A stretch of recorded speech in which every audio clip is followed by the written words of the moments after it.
Now, okay, next year is exactly 20 years, 2 decades. The Black Stars of Ghana advanced to the World Cup, the Mundial, for the first time. Sure. Na Pappoe di makotren pa opening anidin opening Fred Pappoe. Na due to Bibiano, Mr. Fred Pappoe preferred to speak English. Enti de beko na yene no so ewie de pepepe. Good morning, Papse. I'm grateful to have you on my show this morning. Oh, it's always a pleasure. How are you, please? Okay. I really appreciate your time. Oh, no mention. Okay. The Black Stars failed to qualify for the AFCON, which is coming up later this year, but managed to qualify for the World Cup. Were you skeptical at a point during the World Cup qualifiers as to if they will qualify to the World Cup? Okay. Good morning once again, and my best wishes to your listeners. Well, of course, I don't know whether you've been following my interviews, but I was one person who never had any doubts about the ability of our Black Stars to qualify for the World Cup. Way back, as far back as when we went to Mali for our first match, I stuck my neck out in the number of interviews that we were going to beat the Malians in Bamako. And ever since then, I've been very positive about it. So I'm not entirely surprised.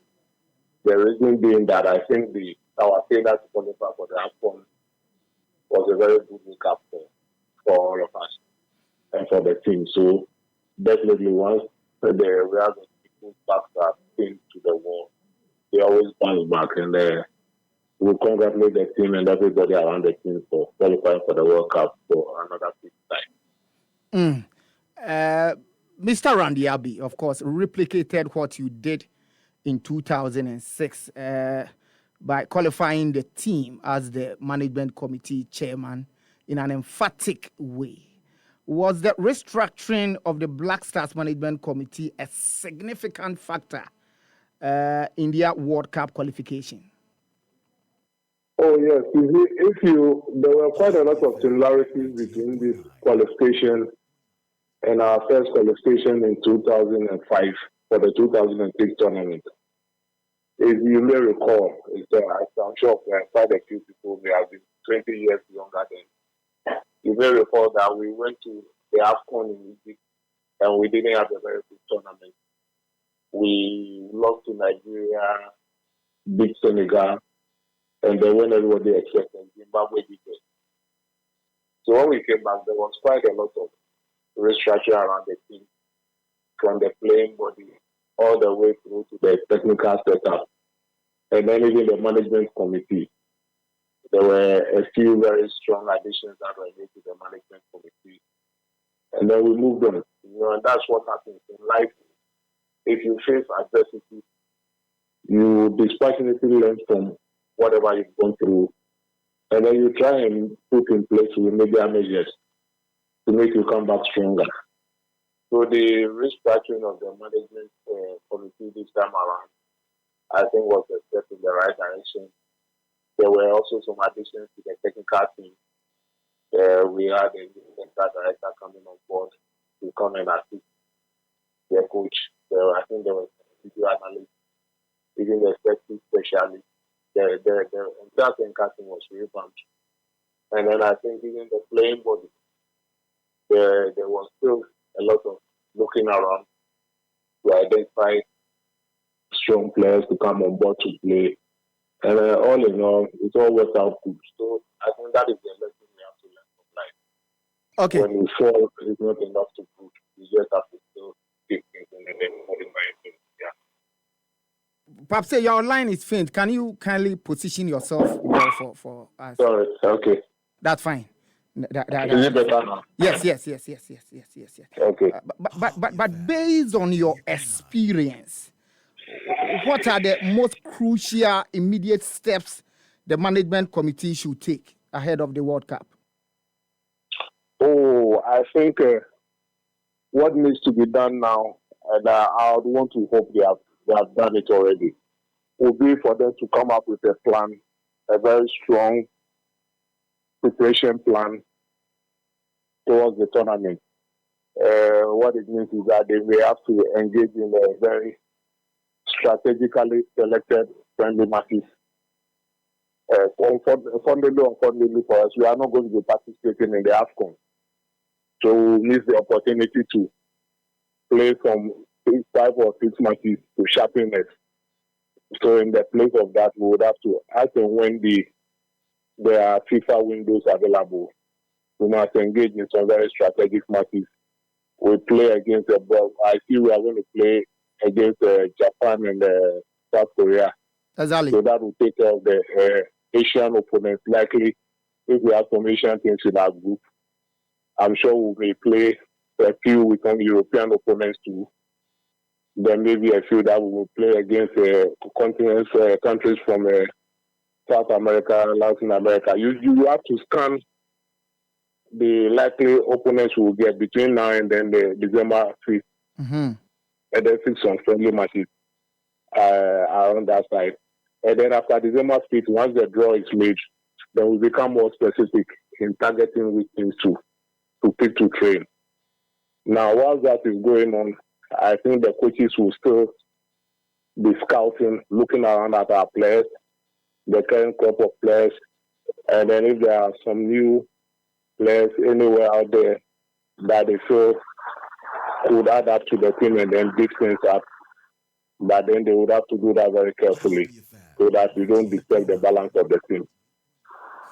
That's fine. But considering the Black Stars' past leadership problems and the team's improved performance after Jordan Ayew took on a leadership role, how would you describe his impact as the leader? Oh, I think I would want to commend him personally for showing. I've known Jordan has got some very strong leadership skills.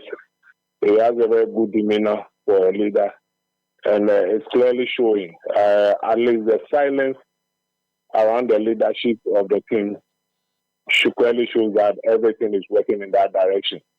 There are some structures or some positions that if the person occupying that place is doing a good job, you will not hear anything about it. You may think it's even irrelevant. But once the person is creating, things are not going on well, you realize there's a problem there. So I think Jordan is doing a very good job. Not just Jordan, but I believe they have a council of elders, kind of a board of captains in the team. Jordan, Thomas, Kudus, Alexander Jiku. And I believe they are doing well, keeping the team together, keeping the respect and the balance, supporting new entrants, and then making the team gel as a whole. So I'll commend the leadership, the management for the choice of Jordan, and then I also commend Jordan and encourage him and his assistants to work the way they are working, and definitely the sky will be our limit. A section of the football ecosystem is advocating for a strengthening of the Black Stars technical team prior to the World Cup. Do you in any way share this view? Strengthening of the technical team? Exactly. In which areas? Like beefing up the technical team, like employing a head, a technical person who will come and then help Otuado. You are struggling with your question. It's a straight question. Should we beef up the technical team? You don't fix it when it's not broken. That's the first thing, and that's why you were struggling with your suggestion. But then, of course, the technical setup is a living organism. So it's always living. If there are areas within the team that they feel need some beefing up, I think they will do. There may be areas that they may feel will need some beefing up, some specific areas. Like, for example, nobody, I don't remember seeing or hearing any Ghanaian say we should go for a set piece coach, right? But we have a set piece coach here, and he's doing well. If you check our matches, we scored quite a lot of goals from set pieces. So imagine if there are some specialized areas that they feel there's a need to let them make those choices and do it. But we shouldn't pressure them to make changes or make engagements because people just feel things people should be brought on board. If you are not careful and you bring people on board and they are idle, they are not getting things to do, they may create friction and the rest. So they can only strengthen the team when there's a need to. And for now, I am not seeing anything clearly. But those inside may know. Oh, okay. So from your point of view, you feel Otuado can do the job at the World Cup? That was what we wanted to say right from the word. We were beating around the bush. I don't see any problem with Otuado doing the job. Oh, okay. I don't see any problem with him doing the job. He played about 8 matches in the qualifiers. He drew one and then one set. Or whatever it is. That's a very sound record. And besides, he's been with the boys for all this time, played a number of matches, friendly and competitive. He's getting to know them. They're also getting to know him. He's getting his team set up properly. Right now, to some extent, if we were to ask, we will have to call the next selection of the team. I'm sure you can get about 6 or 7 players right in their positions. So it's a building process. We don't need to dislodge. We don't have that much time between now and the World Cup to make ground moving changes. We have to be careful about those things. That's fine. But Pappoe, what's your stance on players who previously declined invitation but are now showing interest in joining the Black Stars after the qualification? If you're talking about players who previously declined or turned down invitations to join the team and they've changed up their minds, the answer is very clear from the question. I do not see what has changed. If a player doesn't feel his heart is in Ghana, he didn't feel that 2-3 months ago, I do not still see how it can change. Ghana hasn't really changed, apart from the fact that we qualify for the World Cup. So why would there be a change of heart? If the player didn't feel he wants to play for Ghana, that's fine. We can leave him to pursue his career wherever he wants to pursue it. So I'm not for that. But let's be careful about that question. I am not against bringing new players into the squad if the coaches are convinced that the players will add value to the team, whether the players are playing in Ghana or anywhere else. Once the players have shown the right quality and have shown the right attitude and mentality, that you can count on them coming in to play for the flag, to play from their heart. Their hearts are with Ghana. Their hearts are with Ghana. All this while. Then I do not have any problem if the coach is bringing them on board. But with specific reference to those you said turn them down, then I think I don't see any point in any change.